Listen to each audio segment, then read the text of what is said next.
IPL போட்டியின் 12வது season விறுவிறுப்பாக நடந்து வருகிறது. இந்த நிலையில் நேற்று நடைபெற்ற ஆட்டத்தில் சென்னை ராஜஸ்தான் அணிகள் மோதின. ராஜஸ்தானின் சொந்த மண்ணில் நடைபெற்ற ஆட்டத்தில் கடைசி பந்தில் சிக்ஸர் அடித்து த்ரில் வெற்றி பெற்றது சென்னை அணி. இந்த நிலையில் கடைசி ஓவரில் 18 ரன் தேவை என்ற நிலையில் பென் ஸ்டோக் வீசிய முதல் பந்தை சிக்ஸரும் பறக்கவிட்டார் ஜடேஜா. அடுத்த பந்தை நோபால் பந்தாக வீசினார்.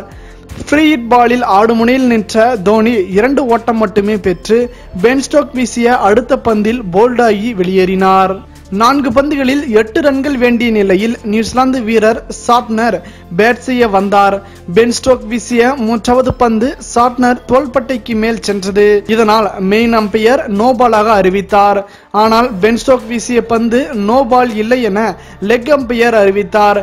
அம்பையர்களின் இந்த மாறுபட்ட முடிவால் களத்தில் நின்ற ஜடேஜா லெக் அம்பையருடன் வாக்குவாதம் செய்ய ஆரம்பித்தார். இதனை கவனித்துக் கொண்டிருந்த சென்னை அணியின் கேப்டன் தோனி உடனே களத்தில் இறங்கி நடுவர்களுடன் வாக்குவாதத்தில் ஈடுபட்டார். மிஸ்டர் கூல் என அழைக்கப்படும் தல தோனி இன்று அம்பையர்களின் முடிவால் மிகவும் கோபமாகி வாக்குவாதத்தில் ஈடுபட்டது ரசிகர்களை ஆச்சரியப்பட வைத்தது.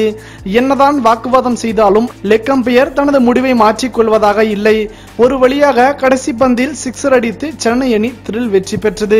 தோனியின் இந்த கோபம் சரியானதா இல்லையா? உங்களின் கருத்துக்களை மறவாமல் கமெண்ட் பாக்ஸில் பதிவிடுங்கள். மேலும் இது போன்ற சுவாரஸ்யமான செய்திகளை உடனுக்குடன் தெரிந்து கொள்ள தமிழ் சேரை சேனலை சப்ஸ்கிரைப் பண்ணுங்க. மறக்காம பெல் ஐக்கானை கிளிக் பண்ணுங்க.